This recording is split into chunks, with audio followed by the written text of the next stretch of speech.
La verdad que tengo una gran carga en mi corazón por la continuación de estas enseñanzas sobre la justicia y la misericordia. Vamos a tener 3 en total, tuvimos una la semana pasada, nos quedan 2. Tengo una gran carga en mi corazón porque la iglesia crece por medio de la predicación y las buenas obras de sus miembros. Así es como crece una iglesia de manera regular. Crece en la medida en que sus miembros tienen la habilidad de derribar los pensamientos que se levantan contra el conocimiento de Cristo en su generación, y en la medida en que los miembros tienen la habilidad de manifestar la belleza del carácter de Dios por sus buenas obras.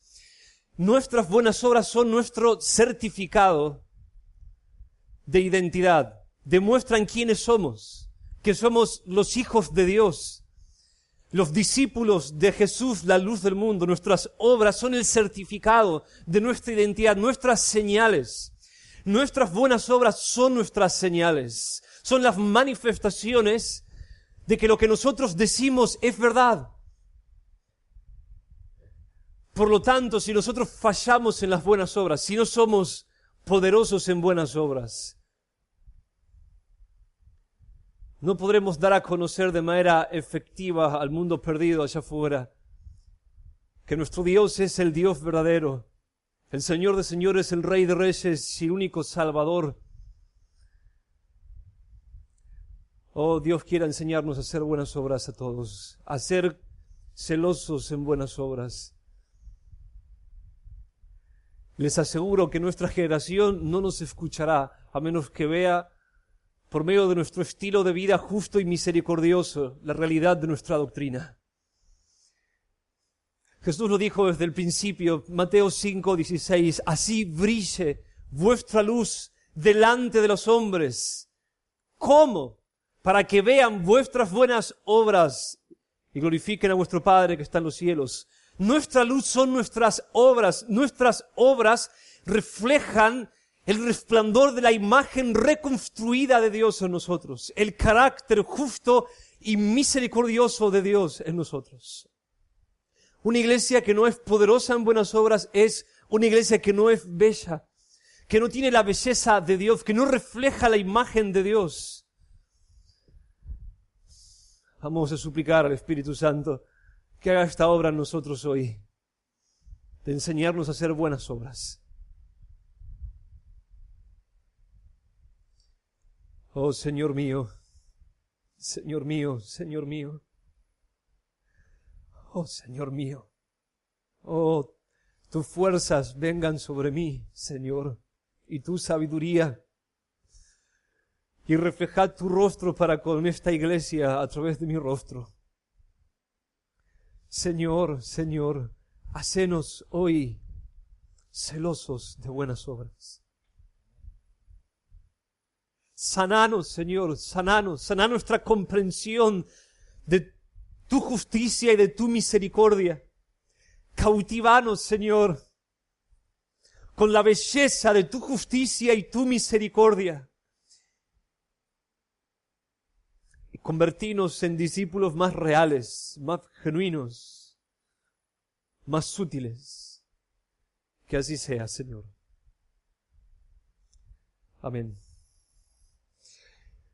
Repasando lo establecido en mi exposición anterior, la expresión buenas obras es un término teológico que mayormente significa lo siguiente: expresiones horizontales, es decir, entre hombres, prácticas del carácter justo y misericordioso de Dios, hechas con el fin de ayudar a otros. Una vez más, el término teológico buenas obras es un término teológico. Buenas obras es un término teológico que mayormente significa expresiones de justicia y misericordia horizontales entre hombres, unos para con otros, sociales. Justicia y misericordia sociales, hechas con el fin de ayudar a otros. Y las Escrituras también nos dicen muy claramente dónde proviene la motivación para hacer estas buenas obras. Proviene del conocimiento del carácter justo y misericordioso de Dios y de la obras justas y misericordiosas que por tanto Dios hace entre los hombres. Y la motivación principal en el Nuevo Testamento proviene del conocimiento de la justicia y la misericordia de Dios y de las buenas obras que Dios ha hecho a los hombres que se revelan y que vienen a nosotros a través de su Hijo. El Evangelio. El Evangelio es nuestra más grande motivación para hacer justicia y misericordia.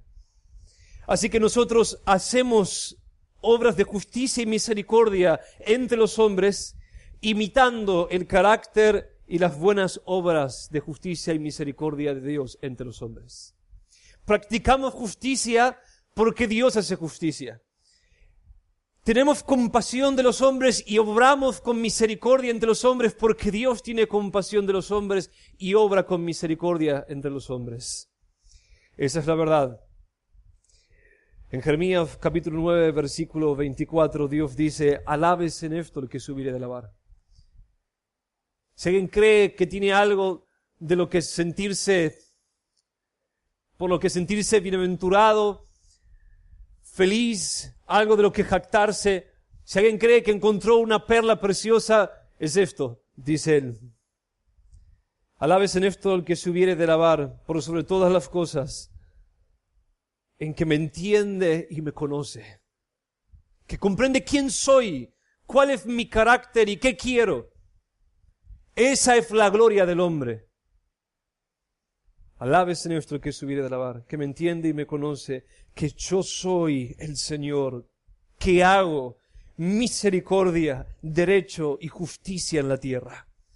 Porque en estas cosas me complazco, declara el Señor, que hago misericordia, derecho y justicia en la tierra entre los hombres, porque en estas cosas me complazco. Es decir, estas cosas son conforme a mi naturaleza, son conforme a mi voluntad. Estas cosas hago y estas cosas quiero. En el Salmo 146, por ejemplo, que cantamos recién, consideren, hermanos, lo generales que son estas declaraciones de las obras de justicia y misericordia de Dios. Consideren, hermanos, piensen lo que el salmista dice. ¿A qué se dedica el Señor? Él dice que Él hace, que quiere ser conocido, porque así Él es en verdad, como un Dios que hace misericordia, derecho y justicia. En la práctica, ¿qué significa eso? Ejemplos prácticos. ¿A qué se dedica Él? ¿Qué es lo que hace entre los hombres mayormente por cuanto a Él le complace la misericordia y la justicia y el derecho?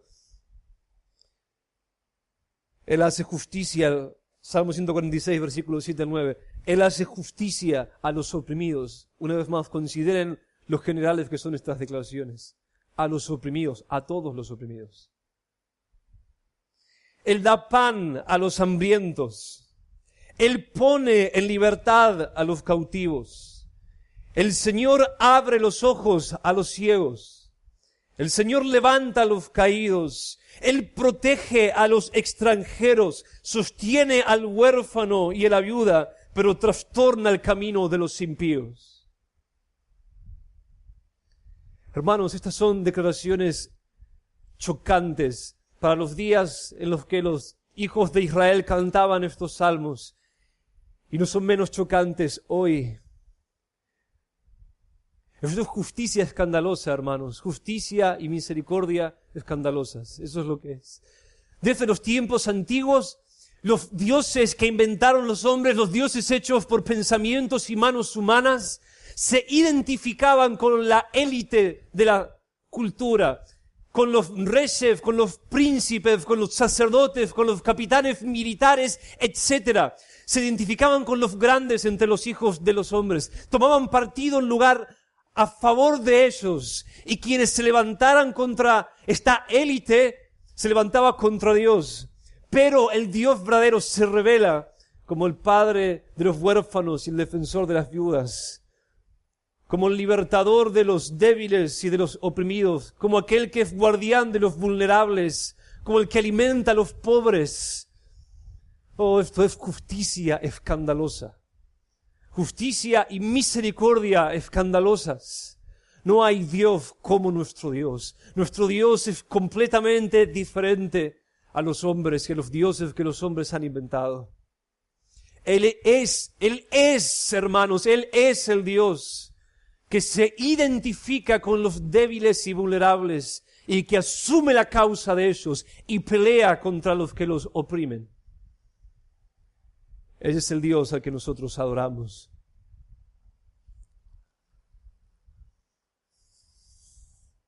Así que la pregunta es, ¿y cómo debemos caminar con Dios entonces? ¿Cómo debemos caminar con el Dios verdadero? ¿Cómo relacionarnos con Él? En Miqueas 6:8 Dios nos dice de manera tan directa. Miqueas 6:8, el profeta dice, Él te ha declarado, oh hombre, lo que es bueno. Él te lo ha dicho, en otras palabras. ¿Y qué es lo que demanda el Señor de ti?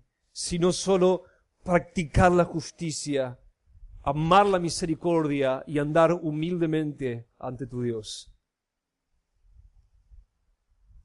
¿Qué es lo que demanda el Señor de cada uno de nosotros? Practicar justicia, amar misericordia y andar humildemente ante Él. Practicar justicia, dedicarnos a hacer justicia, a hacer buenas obras de justicia y amar la misericordia. No solo hacer misericordia, eso puede ser fácilmente hecho de manera legalista y superficial. Amar la misericordia, considerar que la misericordia de Dios es bella, que es maravillosa, y desear imitarlo, eso es lo que significa. Amar la misericordia, amar la misericordia. En el Nuevo Testamento, Santiago resume el cristianismo de la siguiente manera: la religión pura y sin mácula, es decir, la religión verdadera entre todas las religiones. Delante de nuestro Dios y Padre, delante del rostro, coram Deo, delante del rostro de nuestro Dios es esta: visitar a los huérfanos y a las viudas en sus aflicciones. Y la lista no es exhaustiva, él podría seguir. Cuidar de los vulnerables, tener compasión de aquellos que se encuentran en un estado de miseria. Así es como él resume el cristianismo. ¿De qué trata el cristianismo? ¿De qué trata ser discípulos del Señor Jesús? Así que, hermanos, la verdadera espiritualidad cristiana consiste, entre muchas cosas, en dedicarnos como estilo de vida a hacer justicia y misericordia entre los hombres. Y si no, no es cristianismo. Puede ser subcristianismo, casi cristianismo, pero no es cristianismo. Para nada lo es. Y las preguntas que hoy quiero que nos hagamos y que intentemos responder son las siguientes. ¿Y qué tanta justicia y misericordia debemos hacer entre los hombres? ¿Qué tanto? En términos más prácticos, ¿qué tanto? ¿Qué tanto debemos sentirnos responsables de ayudar a aquellos que están sufriendo injusticia y de socorrer a aquellos que están viviendo en miseria? Bueno, la respuesta bíblica se encuentra en Gálatas 6:10, donde Pablo dice, hagamos bien a todos según tengamos oportunidad. Esto significa hagamos todo el bien posible, y especialmente a los de la familia de la fe, principalmente puertas adentro en la comunidad cristiana.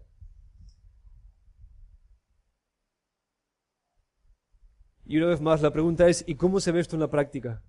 ¿Qué tanto? ¿Qué significa hagamos el bien a todos según tengamos oportunidad? ¿Qué significa eso? Y mayormente los de la familia de la fe. Vamos a ver a partir de ahora 3 puntos, creo que serán breves. En primer lugar, el paradigma de justicia y misericordia en el Antiguo Testamento. En segundo lugar, el paradigma de justicia y misericordia en el Nuevo Testamento. Y finalmente veremos la motivación para hacer buenas obras. Comencemos en primer lugar con el paradigma del Antiguo Testamento. Esto significa el ejemplo más eminente de justicia y misericordia y por tanto la norma y el espejo ante el cual debemos examinarnos en el Antiguo Testamento. Job. Job es el paradigma de la justicia y la misericordia en el Antiguo Testamento. Dios mismo lo dice. Job capítulo 1 versículo 8. El Señor dijo a Satanás, ¿te has fijado en mi siervo Job? ¿Lo conoces? ¿Lo observaste? ¿Lo consideraste?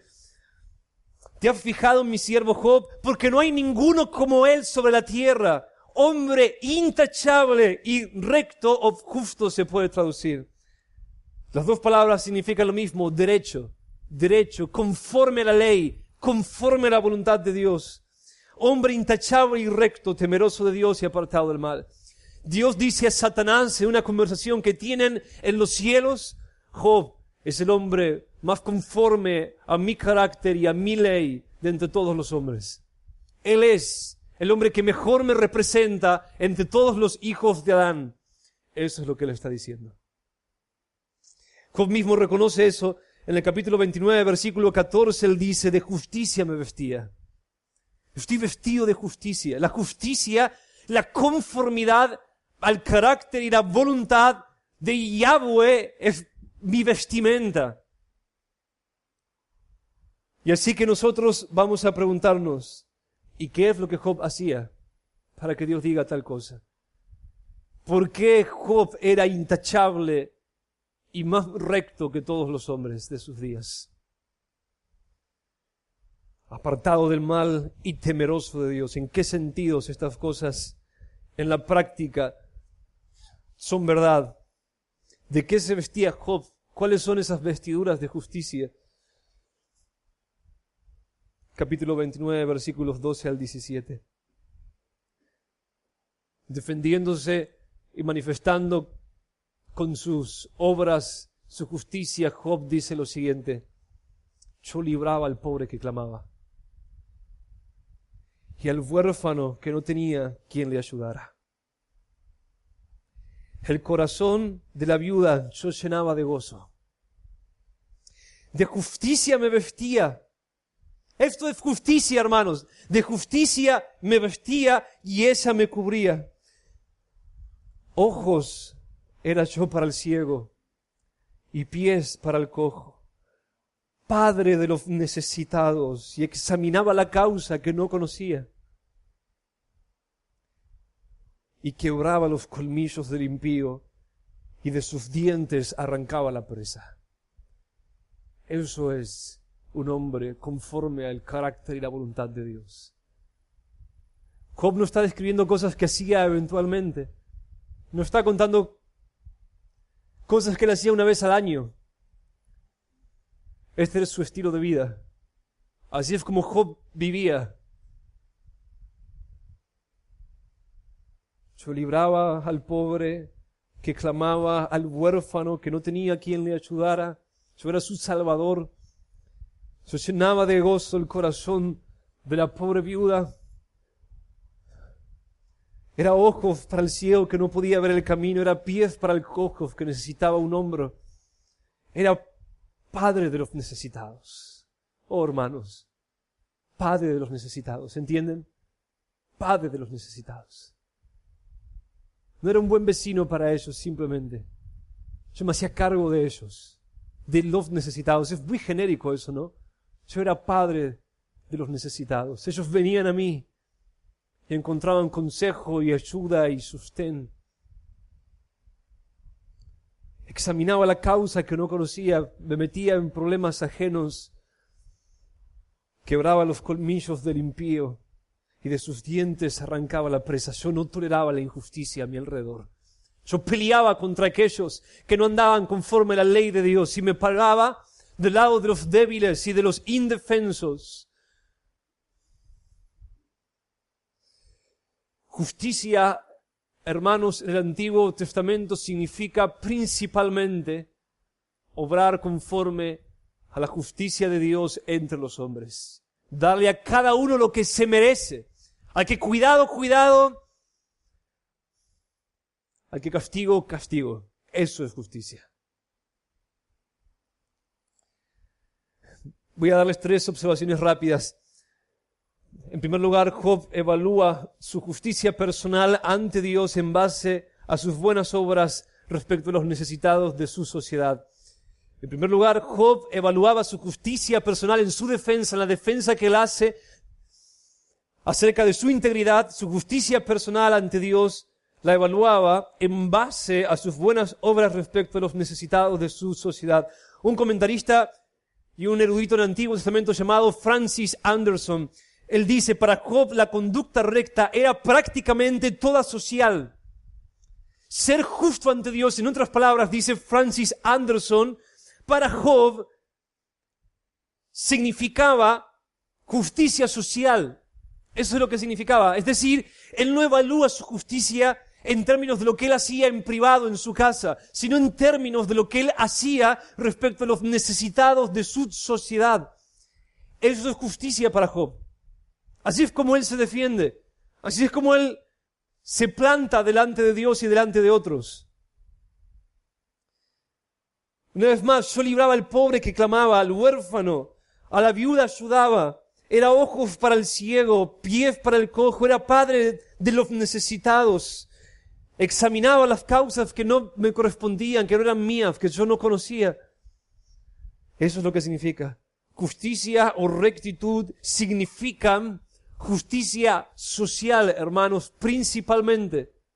Es obvio que debemos ser justos en privado, de eso ni hablar. Por supuesto que debemos, cuando estamos a solas, honrar a nuestro Señor haciendo su voluntad en las cosas que Él nos pide que hagamos cuando estamos a solas. Pero los jugadores se ven en la cancha, hermanos, ¿no? Es fuera de nuestra casa, es entre los hombres donde nosotros hemos de demostrar quiénes somos en realidad. ¿Quiénes somos en realidad? Nuestra identidad pública es la que cuenta. Así que Job no consideraba que ayudar a los necesitados era un deber para él, no consideraba que sea una opción, era un deber. Él tenía la obligación de hacerlo. Él llama eso justicia. Justicia lo llama. No era una opción. En segundo lugar, y este punto se desprende lógicamente del anterior, Job consideraba que no ayudar a los desválidos era un grave pecado ante Dios. Otra vez, Francis Anderson nos ayuda y dice, para la conciencia de Job, omitir hacer el bien a cualquier ser humano de cualquier rango o clase sería una grave ofensa ante Dios. Consideren Job capítulo 31, versículos 13 al 23. Oh hermanos, el temor de Dios les enseño hoy. Y la ley de Dios, para muchos de ustedes, esto va a ser luz que expone el pecado. No resistan al Espíritu Santo ni endurezcan su corazón, por favor. Job dice, en su defensa, él continúa defendiéndose y él dice, si he menospreciado el derecho de mi siervo. Acá habla como un empleador, habla como un jefe acá, como uno que tiene empleados. Si he menospreciado el derecho de mi siervo o de mi sierva cuando presentaron queja contra mí, ¿qué haré cuando Dios se levante? Dios va a levantarse. Si yo soy injusto con mis empleados, dice Job, Dios va a levantarse, porque Él es el juez de la tierra. Y cuando Él me pida cuentas, ¿qué le responderé? Si he impedido a los pobres su deseo, si he impedido a los pobres su deseo, o he hecho desfallecer los ojos de la viuda, si he comido mi bocado solo, escuchen eso, si he comido mi bocado solo, y el huérfano no ha comido de él, si no estuvo en mi mesa, si no comió de mi plato, si he visto a alguno perecer por falta de ropa y sin abrigo al necesitado, que mi hombro se caiga de la coyuntura y mi brazo se quiebre en el codo. ¿Saben qué es eso, hermanos? Es una automaldición. Es una automaldición. Él dice, si he sido injusto con mis empleados, si no he ayudado a los pobres, si no ayudé a las viudas, si no ayudé a los huérfanos, si no ayudé a los que no tienen ropa, si no di abrigo al necesitado, merezco que se me caiga el hombro y se me quiebre el brazo. Eso es lo que él dice. Por mi egoísmo y por mi avaricia, merezco que mis brazos, las manos con las que yo hice mi dinero, se rompan. Eso es lo que él está diciendo. Eso es lo que merezco. Eso es lo que Dios debería hacerme. Soy un hombre digno de castigo y me debería quitar la capacidad de hacer lo que hago. Fuerte, hermanos, ¿no? Oh, es muy fuerte. Y él continúa diciendo, porque el castigo de Dios es terror para mí. Si he quebrado todos estos mandamientos, entonces soy digno del castigo de Dios, y el castigo de Dios es terror para mí. Parte de la motivación para hacer buenas obras, hermanos, es el castigo de Dios. Eso es parte de nuestra motivación. Oh, hermanos, Job consideraba que no hacer justicia y misericordia entre los necesitados era un pecado grave, realmente grave, digno del castigo de Dios, digno de la disciplina severa de Dios. Y él sabía, él vivía corandeo, cuando Dios me llama a pedir cuentas, ¿qué haré?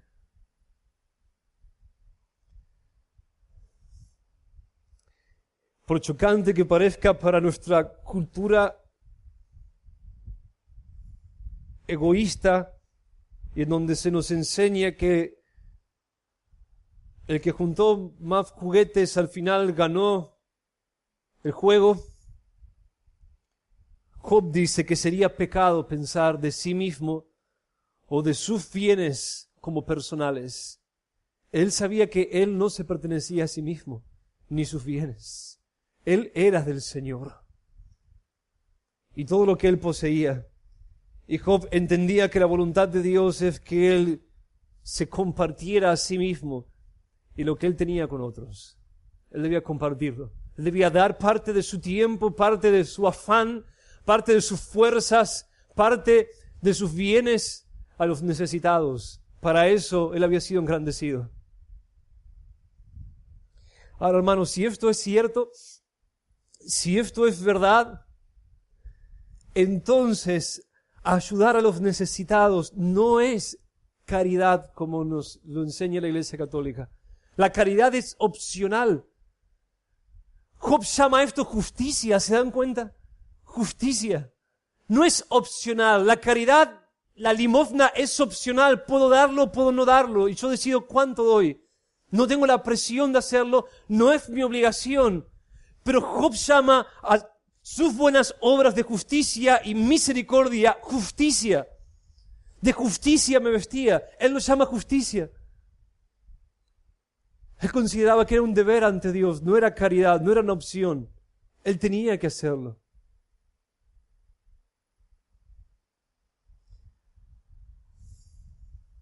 Porque una vez más, justicia es darle a cada uno lo que le corresponde. Es dar a la gente lo que se le debe. Es compromiso con la equidad. Eso es lo que es. Es dar al que merece o se le debe protección, protección, al que cuidado, cuidado, al que castigo, castigo. Eso es. En tercer lugar, Job no solo ayudaba superficialmente a los necesitados, sino que él se implicaba profundamente en sus vidas. Él no ayudaba superficialmente a los necesitados, él se implicaba profundamente en sus vidas. No es la voluntad de Dios que nosotros simplemente demos limosna al estilo católico. Es la voluntad de Dios que nosotros intentemos revertir la condición de aquellos que se encuentran sufriendo injusticia o que están en un estado de miseria. Hasta donde sea posible para nosotros, esa es la voluntad de Dios. Bienaventurado el que piensa en el pobre, dice el Señor en el Salmos 41:1. Bienaventurado el que piensa en el pobre. Dichoso, feliz, aquel que como yo, aquel que es conforme a mi voluntad y que se sienta junto conmigo a pensar en el pobre. ¿Cuándo fue la última vez que hiciste eso? ¿Cuándo fue la última vez que hiciste eso?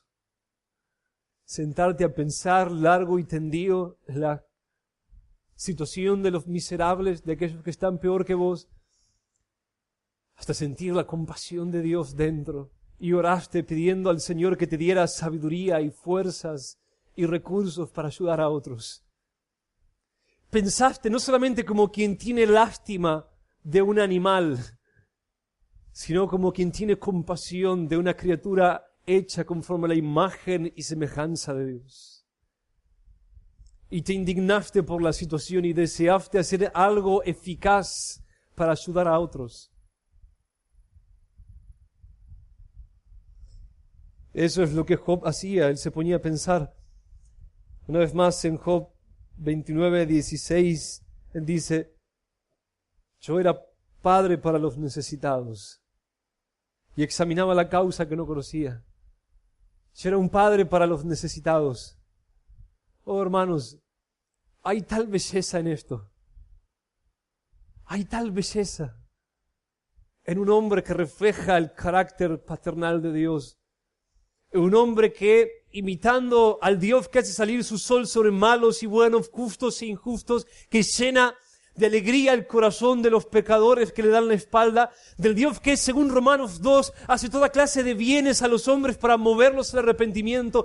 Un hombre que se asemeja a Él. Un hombre que puede decir: yo soy padre de los necesitados. Ellos pueden venir a mí. Ellos tienen acceso a mí. Ellos tienen mi corazón. Eso significa. Mi corazón está con ellos. No los miro por encima del hombro. No los trato como seres inferiores. Yo los miro como a mis hijos. Cuando pienso en ellos, pienso como en mis hijos. Y siento, por lo tanto, la responsabilidad de hacer algo para mejorar su situación. Así es un cristiano maduro, y examinaba la causa que no conocía. Oh, hermanos, a nosotros se nos ha enseñado, nuestra cultura nos ha enseñado, ¿no?, que solamente debemos cuidar nuestra propia quinta. Y que en este mundo tan injusto y tan cruel nosotros debemos preocuparnos por nosotros y los de nuestra casa nada más. Pero Job se metía en problemas ajenos. Porque no eran ajenos en realidad. Dios estaba involucrado con sus hijos perdidos. Y Job estaba ante sus hermanos. Oh, qué belleza, hermanos. Qué maravilloso es nuestro Señor. Oh, cuán digno de adoración es el Dios verdadero. Cuán preciosos son sus atributos. Qué bello es su pueblo cuando vive conforme a su gran rey. Cuando imitan sus hijos el carácter de su padre. Eso es lo que él hacía. Y arrancaba, nos dice, la presa de los dientes del impío. Él cumplía la exhortación de el sabio Salomón, el más sabio del antiguo mundo, en Proverbios 31, donde él nos ordena en el Espíritu Santo: abre tu boca por los mudos y defiende los derechos de los indefensos. Eso es cristianismo. Oh, hermanos, el cristianismo, mayormente el cristianismo muerto a nuestro alrededor, nos enseñó que todo se trata de Jesús y yo, ¿no? Ese es el cristianismo mayormente de nuestros días, Jesús y yo.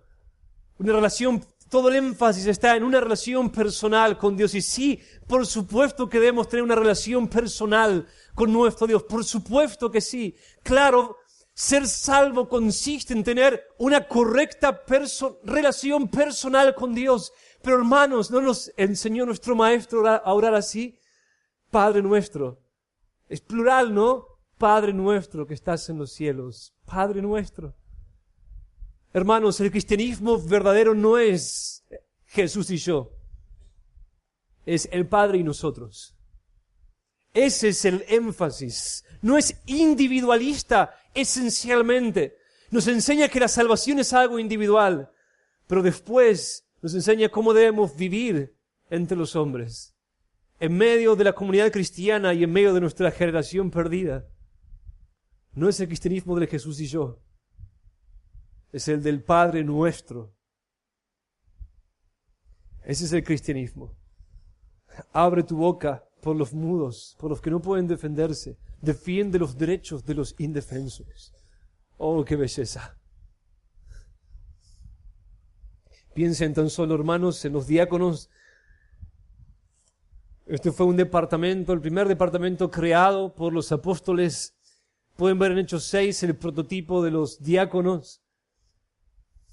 Ellos reunieron hombres llenos de sabiduría y del Espíritu Santo para dedicarse especialmente a distribuir con equidad los bienes que los hermanos habían ofrendado.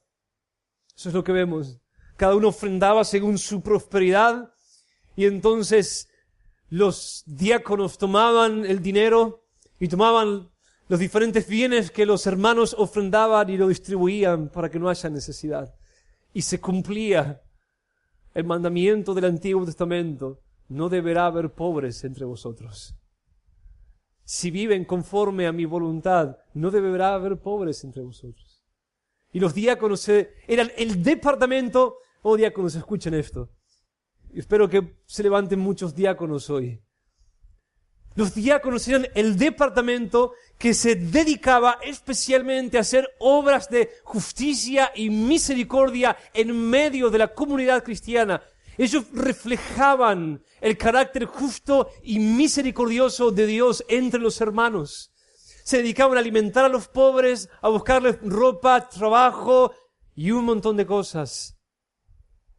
Eso es lo que ellos hacían. Lamentablemente en el día de hoy, el cristianismo del Jesús y yo, o el Jesús y nosotros, el nosotros, ellos, hizo que los diáconos terminaran siendo conserjes y tesoreros, en vez de ser hombres dedicados a administrar justicia y misericordia entre el pueblo. Oh, hermanos, ¿qué tanto nos hemos alejado de las Escrituras en este asunto? Consideremos ahora en segundo lugar el paradigma del Nuevo Testamento. Lo encontramos en Lucas capítulo 10, donde Jesús nos cuenta una aleccionadora historia, una parábola, como respuesta a un experto en la ley que, queriendo justificar el alcance del segundo y más importante de todos los mandamientos, amarás a tu prójimo como a ti mismo, es decir, amarás misericordia, de verdad, que queriendo limitar este mandamiento preguntó a Jesús: ¿qué significa amar a mi prójimo? En respuesta, Jesús nos enseña la parábola más famosa y más poderosa sobre lo que significa amar a nuestro prójimo. Obrar con verdadera misericordia conforme a la voluntad de Dios. La parábola del buen samaritano. Y voy a leerla y voy a hacer dos observaciones. Lucas 10, versículos 29 al 37.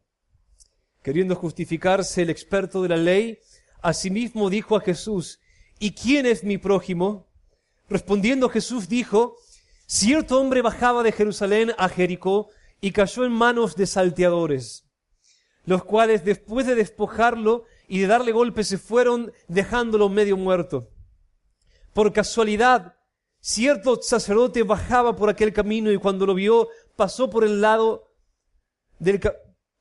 otro lado del camino. Del mismo modo también un levita, los representantes, los líderes de Israel, los sacerdotes y los levitas. Del mismo modo también un levita, cuando llegó al lugar y lo vio, pasó por el otro lado del camino. Pero cierto samaritano que iba de viaje llegó a donde él estaba y cuando lo vio, tuvo compasión, misericordia, compasión, la compasión incondicional de Dios, y acercándose le vendó sus heridas, derramando aceite y vino sobre ellas, y poniéndolo sobre su propia cabalgadura, lo llevó a un mesón y lo cuidó. Al día siguiente, sacando 2 denarios, se los dio al mesonero y dijo: cuídalo, y todo lo demás que gastes cuando yo regrese te lo pagaré. ¿Cuál de estos 3 piensas tú que demostró ser prójimo del que cayó en manos de los salteadores? Pregunta Jesús al experto de la ley. Y el experto dice: el que tuvo misericordia de él. Conclusión de Jesús, y Jesús le dijo: ve y haz tú lo mismo. Ve y haz tú lo mismo. Su egoísmo se encuentra amenazado, ¿no? Qué bueno. Dos observaciones. Toda la parábola viene a responder, una vez más, qué significa amar a nuestro prójimo como a nosotros mismos. En primer lugar, Jesús responde representando a un hombre que suple las necesidades materiales, físicas y económicas de otro que encontró en necesidad. Lección número 1, el verdadero amor es integral. Es integral. Nos preocupamos por la totalidad de las necesidades de la persona. Por su alma, por su cuerpo, por su situación presente general. El verdadero amor es integral, ama a la persona entera. Y ama con hechos. Eso es lo que hace. Y lo hizo inmediatamente, socorrió inmediatamente una necesidad inmediata. En segundo lugar, Jesús responde a quién debemos amar. ¿Cuáles son los alcances del segundo y más importante de todos los mandamientos? Ahora, los escribas y fariseos tenían una respuesta para eso. Jesús la conocía. Él cita esa respuesta en Mateo 5:23, cuando él está corrigiendo falsas enseñanzas, y él dice: habéis oído que se dijo. Esto es lo que los sacerdotes y levitas les enseñan. Amarás a tu prójimo y odiarás a tu enemigo. Suena lógico, ¿no? Amar al prójimo, odiar al enemigo. Amar a aquellos que nos odian, amar a aquellos que si tienen oportunidad nos harían daño. Amar a aquellos que son una amenaza para nosotros no tiene sentido, concluyeron ellos. A ellos hay que odiarlos. Jesús responde: cuando Dios dio el mandamiento de amarás a tu prójimo como a ti mismo, Él tenía en mente a todos los hombres. Esa es la respuesta de Jesús. Todos son tu prójimo. Todos son tu prójimo. Tim Keller, en un sermón sobre la parábola del buen samaritano, él dice: al describir a un samaritano que ayuda a un judío, Jesús no podría haber encontrado un modo más radical de decir que absolutamente todo el mundo con necesidad, sin importar la raza, la política, la clase y la religión, es tu prójimo. Judíos y samaritanos, hermanos, se odiaban. Se odiaban. No todo el mundo, continúa Tim Keller diciendo, es tu hermano o hermano en la fe, pero todo el mundo es tu prójimo. Y debes amar a tu prójimo con hechos prácticos. Oh, hermanos, nuestro Señor no nos permite que nosotros limitemos el alcance del segundo y más importante de todos los mandamientos.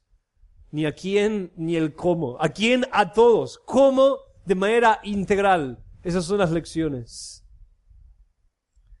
Jesús quiere que el intérprete de la ley razone de la siguiente manera: ¿y qué si mi vida depende completamente de la gracia de otro? ¿Qué si mi vida depende completamente de la gracia de otro? ¿Y qué si mi vida depende de que uno que es mi enemigo, es decir, uno que tiene razones para odiarme, me ame y me trate de la manera en la que yo no lo merezco porque soy su enemigo?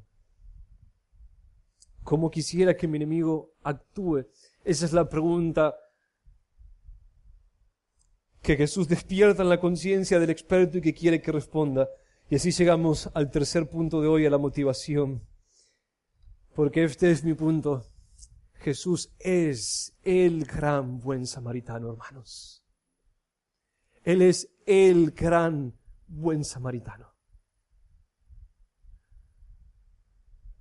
que descendió desde alturas insondables y descendió desde alturas infinitas a nuestro pobre y desdichado barrio.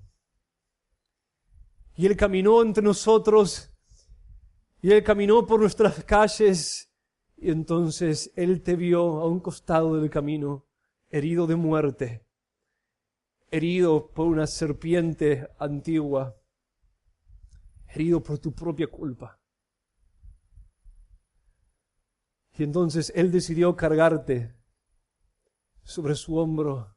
Muchos pasaban a tu lado, te miraban herido de muerte en tu miseria, en tu desdicha, en tu corrupción, en tu maldición, y ni querían ni podían hacer algo para rescatarte de tu estado. Pero Él te miró y tuvo gran compasión, gran misericordia, a pesar de que eras su enemigo. Y aunque Él tenía todas las razones para destruirte y para ser indiferente, Él decidió tomarte sobre sus hombros limpios, tomarte sobre sus hombros y llevarte a la casa del Padre, el gran mesonero de esta parábola.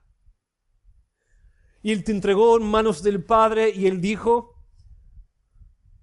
cuídalo y poné a mi cuenta todo lo que te deba. Yo me hago cargo de todos sus gastos. Oh hermanos, si Él no tuvo que pagar con algo de dinero para poder sanar nuestras heridas, sino que por sus heridas fuimos nosotros sanados. Por sus llagas nosotros fuimos sanados. El Padre, el gran mesonero, pidió este precio para rescatarnos, para salvarnos en alma y en cuerpo de la maldición, tu vida por la de Él, tu vida por la de ellos, dijo el Padre. Serán tus heridas por las de ellos. Deberás absorber, llevar sobre vos mismo la enfermedad para que yo pueda sacarla de ellos. Y Él dijo, Padre, ponelo todo a mi cuenta. Ahora te das cuenta que eras su enemigo. Hermanos, y todos los que me escuchan, si mirás por encima del hombro a los miserables que se encuentran a un costado del camino, si sentís desprecio hacia ellos, si no se te revuelven las tripas cuando los ves, pensando en lo que el Dios Altísimo hizo por vos cuando estabas en tus sangres al lado del camino. Nunca entendiste el Evangelio. O no lo entendés. No estás entendiendo de qué se trata el cristianismo. Si nunca sentiste gran compasión al ver la desnudez de otros y pensaste, Cristo cubrió mi desnudez. Él lo hizo. Él cubrió mi vergüenza. Si cuando ves a otros en necesidad, sin pan, pereciendo, no pensás, Cristo siendo rico se hizo pobre para enriquecerme, para darme un paraíso de justicia, de gozo, de paz, de gloria incorruptible por los siglos de los siglos. Y no te sentís, por lo tanto, en el deber e impulsado a hacer algo al respecto. Si nunca querés vestir a otros pensando en que, a pesar de que todas tus obras eran un trapo de inmundicia para Él, esas eran tus vestiduras, trapos de inmundicia. Él te vistió con ropas de gala. Y sentís, por tanto, gran compasión y un gran deseo de imitar a tu Salvador. Si nunca te pasó eso, jamás experimentaste el amor de Dios en tu corazón por medio del Espíritu Santo. Eso jamás sucedió. Si nunca practicás obras de justicia y misericordia, es que no sos salvo. Nunca lo viste. Todavía no te encontraste en realidad con aquel invisible pero real a quien nosotros cantamos.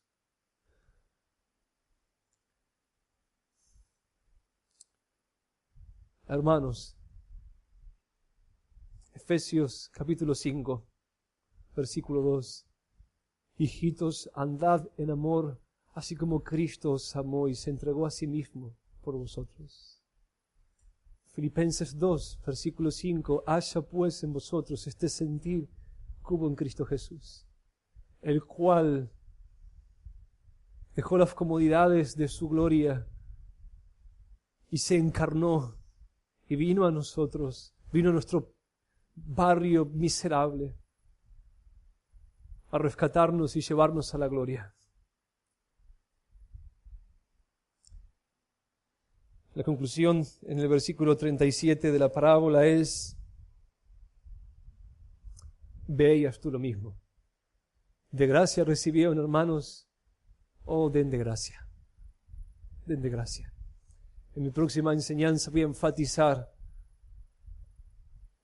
de maneras más prácticas cómo al hacer buenas obras podemos ayudarnos a ver la gloria de Dios unos a otros y a los pobres hombres que perecen allá afuera. Suficiente por hoy.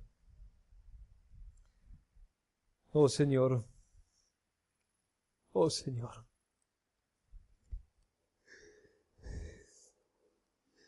Oh Señor.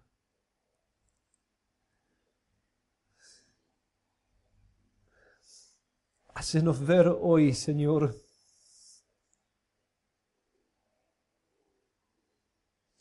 nuestra vida en el espejo de tu palabra, claramente.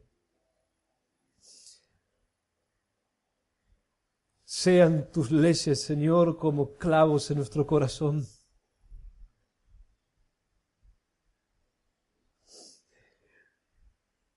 Para que nosotros nos arrepintamos de nuestro egoísmo tan grande, de nuestras vanidades, de nuestras ambiciones.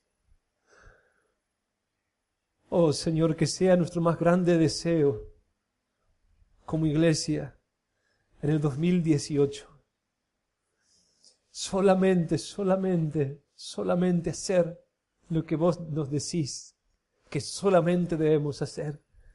Practicar justicia, amar misericordia y andar humildemente ante vos. Oh Señor, te amo, sos maravilloso. Oh, tu justicia permanece para siempre. Tu justicia es absoluta, nunca falla. Nunca falla. Y tu compasión por nosotros es tal, Señor.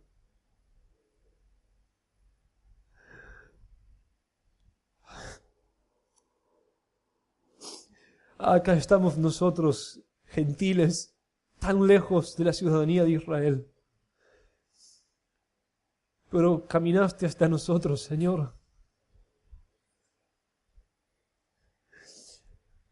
para llevarnos a tu casa.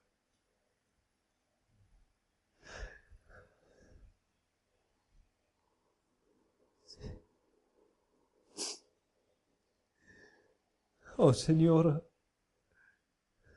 cuán malvados debemos ser para no amar a nuestros hermanos. Son nuestros hermanos. A los hijos de Adán. ¿Cómo vos podés amarlos y nosotros no? No como deberíamos. Oh Señor, tu evangelio nos cambia hoy. Cámbianos, Señor. Cámbianos, Señor. Oh Señor, que podamos vernos en nuestra necesidad unos de otros. Cuán grande es nuestra necesidad unos de otros, Señor.